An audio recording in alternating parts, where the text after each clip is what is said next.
कोई मर के देता है, कोई मर कर के देता है, कोई दे कर के मरता है। जरा से फर्क से बनते ज्ञानी और अज्ञानी। अगर धन की रक्षा है मंजूर तो धन वालो बनो दानी। देखो मरने के बाद छोड़ जाओगे।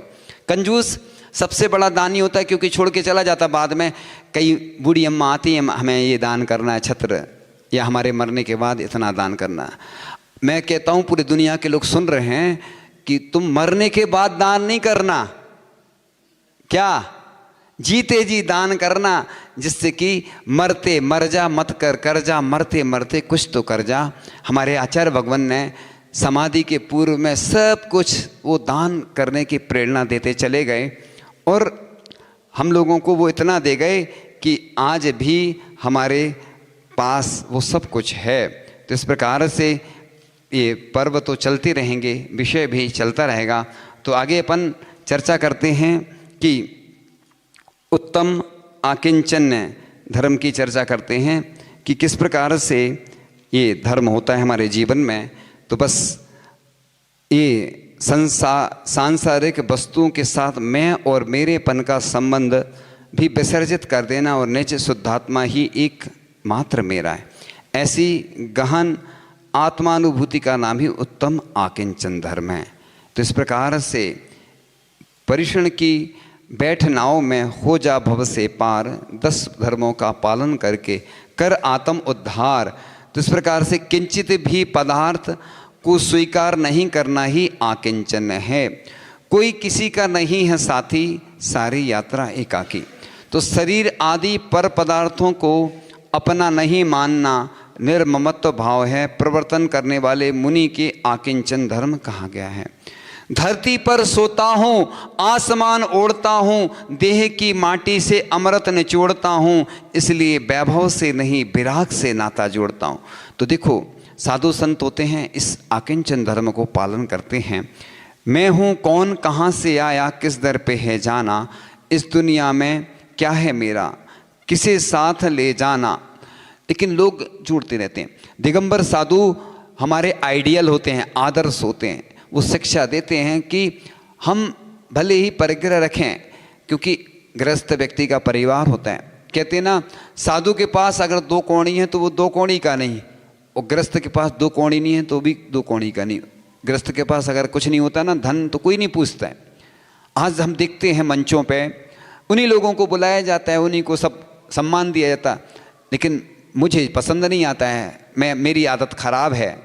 मैं ऐसे लोगों को सम्मान देता हूं जो सेवा करते हैं, जो आहार में विहार में हमेशा साथ देते हैं। ऐसे लोगों का सम्मान जरूर होना चाहिए। क्योंकि मैंने एक दिन और बोला था, आज भी बोल रहा हूं कि ऐसे लोगों को ही पद पर रखना चाहिए जो काम करें।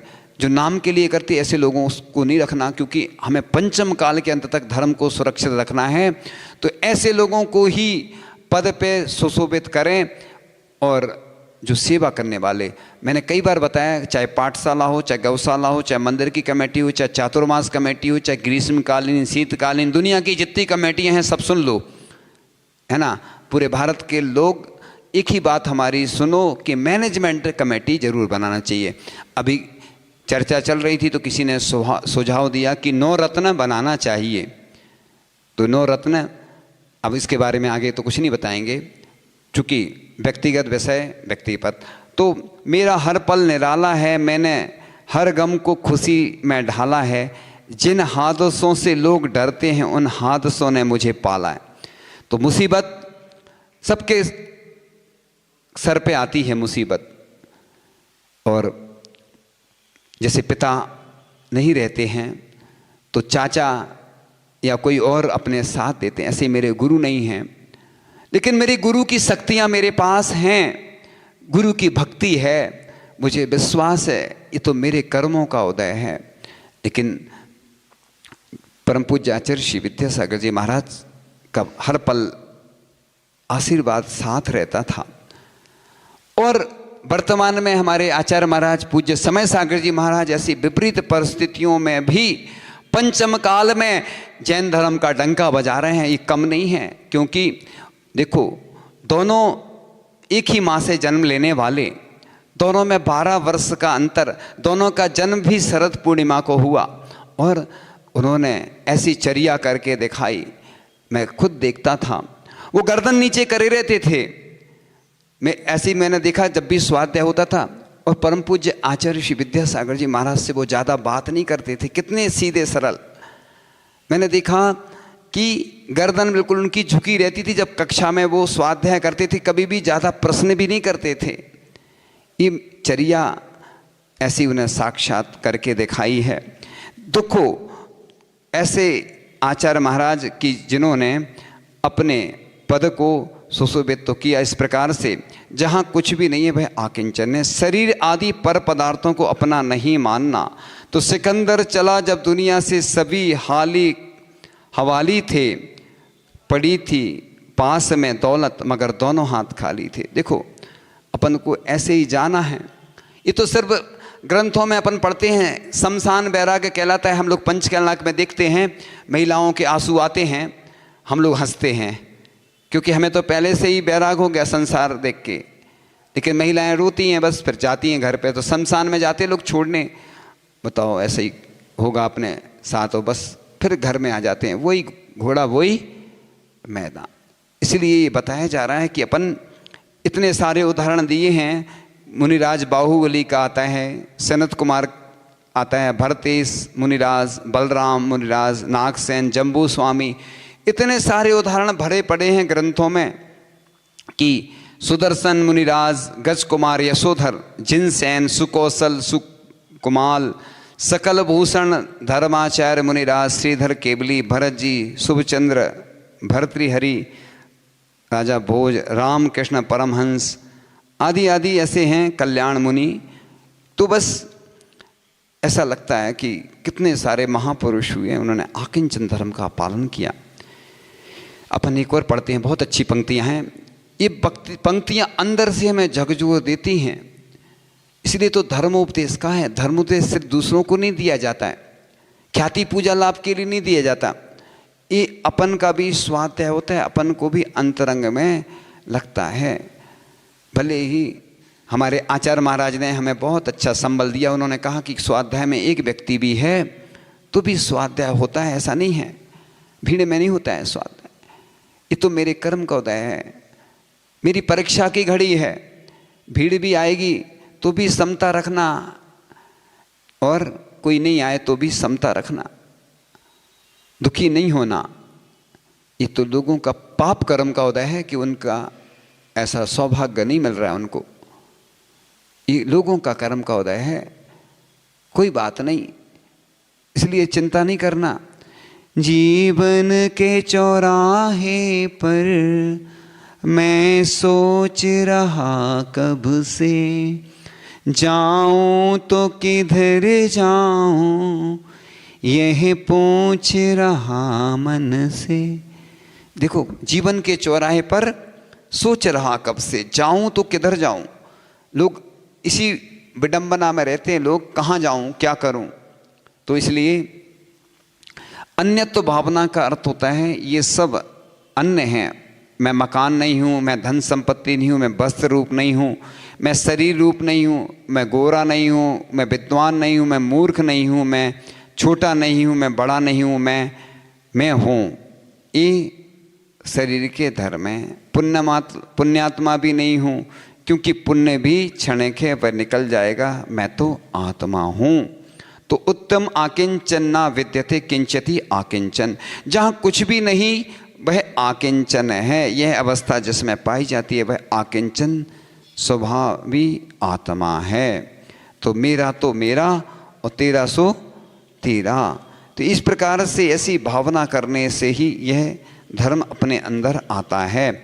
क्योंकि आज स्थितियां इतनी विपरीत हैं, फिर भी देखो, सीता रूप परद्रव के संयोग से राम भी दुखी हुए और रावण की भी दुर्गति हुई। तो कहते हैं ज्योतिष में 9 ग्रह बतलाए हैं, जिनमें कुछ ग्रह खतरनाक हैं, किंतु उनसे भी खतरनाक 10वां ग्रह परिग्रह है। एक लंगोटी का परिग्रह भी एलक जी को 16वें स्वर्ग के ऊपर नहीं जाने देता है। तो मुनि अपने आत्मा रूपी घर में रहते एवं ग्रस्त अपने आत्मा रूपी घर से बाहर भटकते हैं। आकिंचन धर्म आत्मा की उस दशा का नाम है जहाँ पर बाहरी तो सब कुछ छूट ही जाता है, किंतु आंतरिक संकल्प विकल्प भी शांत हो जाते हैं।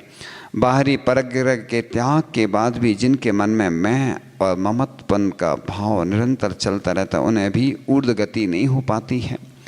जैसे पहाड़ की चोटी पर चढ़ने के लिए हल्का होना पड़ता है, उसी प्रकार मोक्ष प्राप्ति के लिए अंतरंग बहिरंग से खाली होना अनिवार्य है।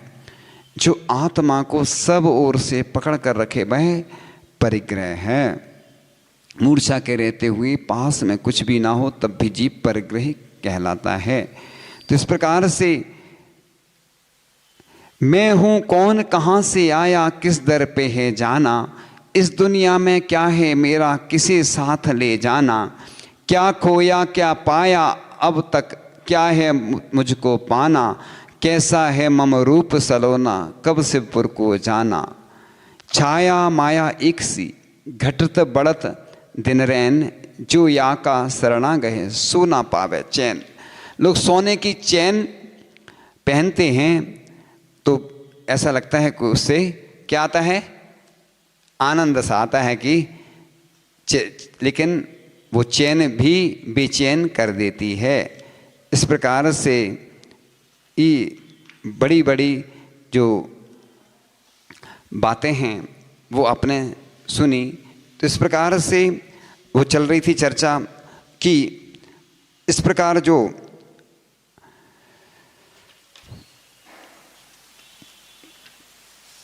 तो धर्म के 10 लक्षणों में एक उत्तम जो होते हैं ना, उत्तम क्यों लगा होता है विशेषण वो बाद में बताएंगे।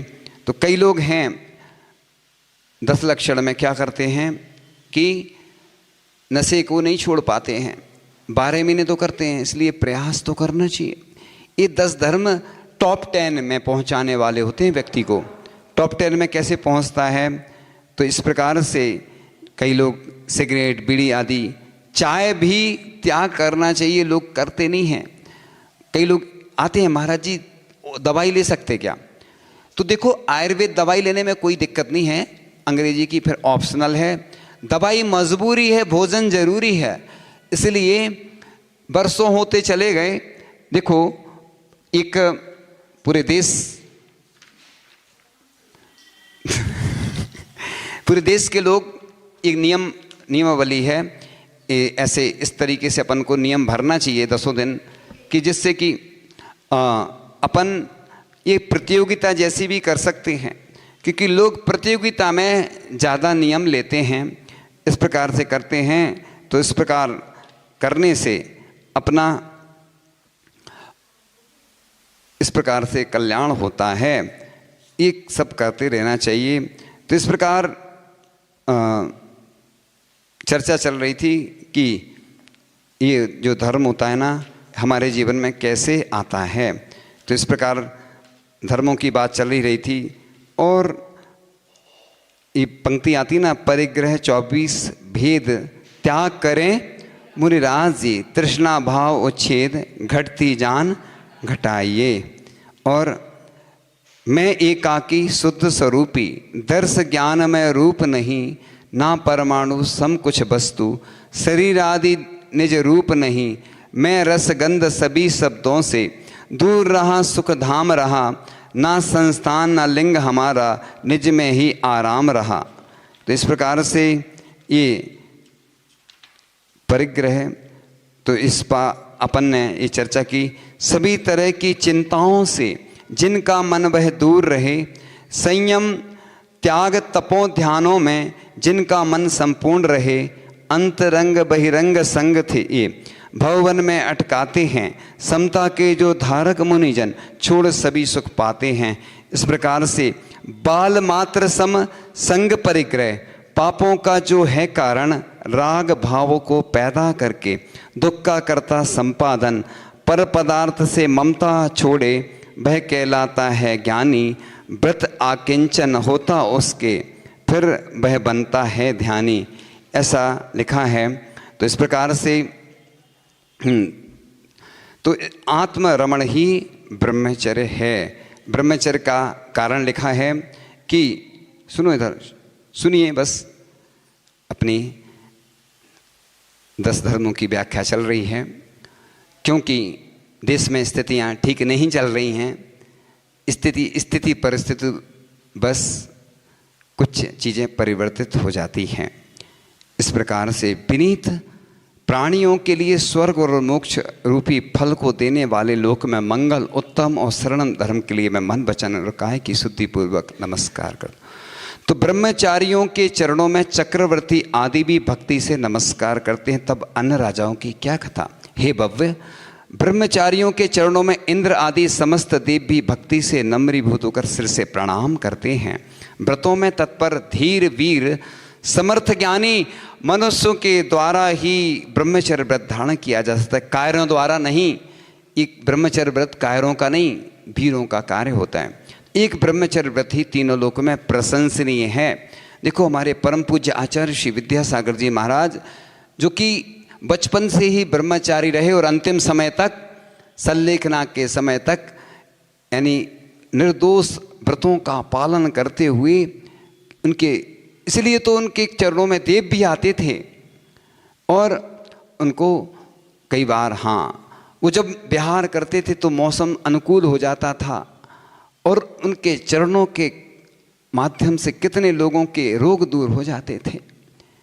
और ये तपस्या साधना, ब्रह्मचारी सदा शुचि, तो शील को अंक के स्थानापन्न माना गया और व्रताधिक को शून्य के स्थानापन्न माना गया। इसलिए शील के नष्ट हो जाने पर व्रताधिक निष्फल है। जो मनुष्य मन से राग छोड़कर अपने से छोटी को पुत्रीवत बराबर जो होती है उसको बहन की तरह तथा अपने से बड़ी को माता की तरह देखता है, वह ब्रह्मचारी होता है। जो एक दिन के लिए भी ब्रह्मचर्य व्रत की रक्षा करता है, वह 9 लाख जीवों को अभय दान देता है।